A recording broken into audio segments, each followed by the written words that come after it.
Hello, class.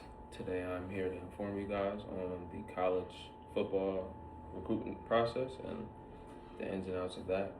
With the college football recruitment process, it includes evaluation, communication, and the opportunity to receive a scholarship offer. Uh, those three elements all influence a player's or student athlete's ability to have the opportunity to receive a scholarship offer. More often than not, there's more student athletes who have that dream of playing at the collegiate level, but there's a few amount that actually know what the process is and how the process goes, how to go about the process. As a as a student athlete myself who has gone through the college football process and is currently still going through the college football recruitment process, I can tell you how the exposure and the communication all play a part in this.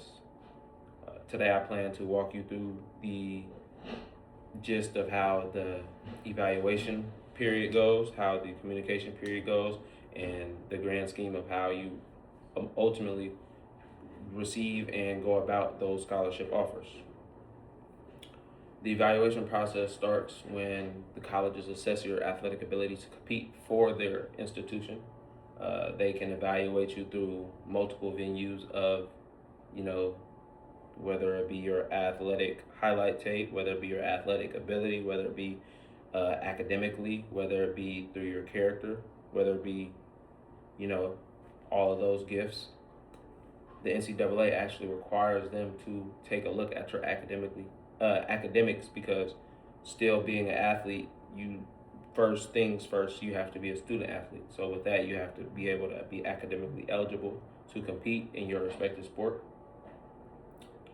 With that evaluation process, also to get yourself out there, exposure, your social media, and your highlight tape, such as your huddle highlight tape, what you produce out there on social media, whether it be your Instagram, your Twitter, your TikTok, whatever social media platform you use, can also be used as a venue or a bump for you to expose yourself to those coaches and receive that exposure. And with that being said, the communication part plays a significant role in the recruiting process, as it goes for any process of potentially becoming a business partner with one.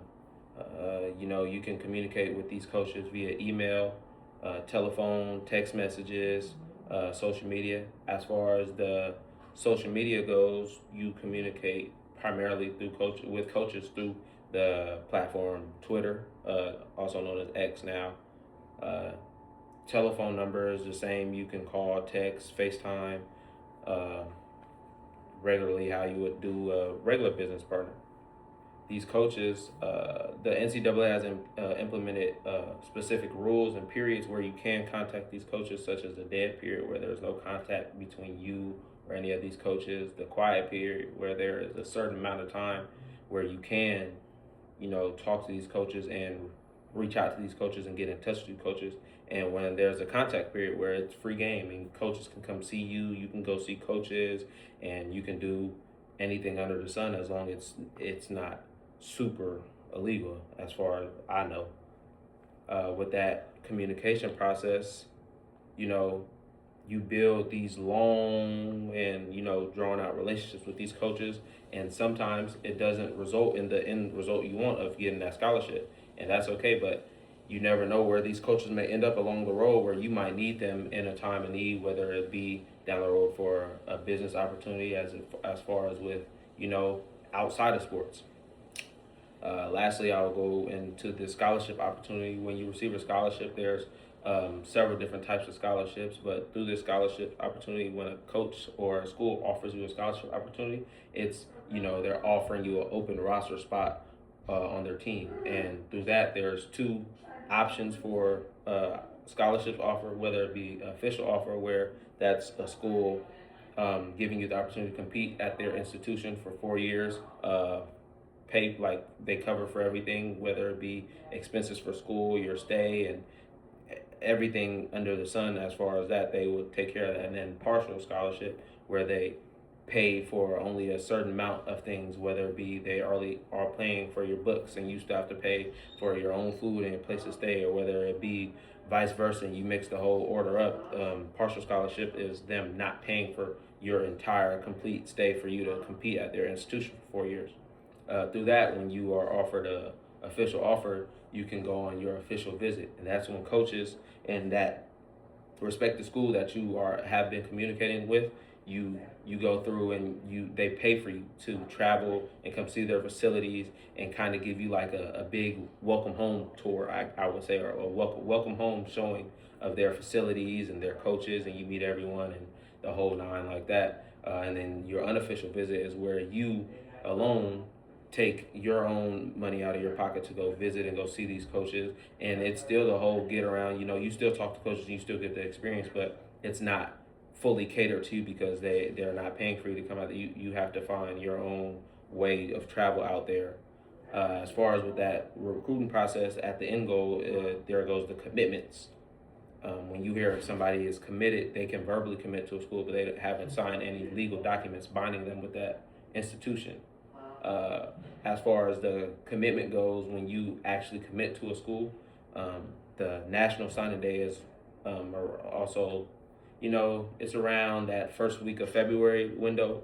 That's when you sign on National Signing Day, where you actually sign a piece of paper binding your name to the school, and you're signing away not your rights, but you're signing away your eligibility to that institution right then and there in that point. Um, in that essence, in the conclusion of that, with this whole recruiting process, it's not just everything all peaches and cream. What you see, it's not just hey, we like you, we will offer you, you're on our team now. It's a long process of you have to get evaluated first to even see if you have the athletic ability or capability to be a part of that program. Then it goes into them building that relationship with you through the communication process, and further for them, and when they see your character and see who you really are and who you really develop or can be developed as a person, then they go ahead and extend that scholarship offer, whether it be they want to they want to offer you the full scholarship, or they want to offer you the partial scholarship. But with all that being said, that's the whole gist of how college football recruiting process works, and I hope that you guys were very informed about that. Audience.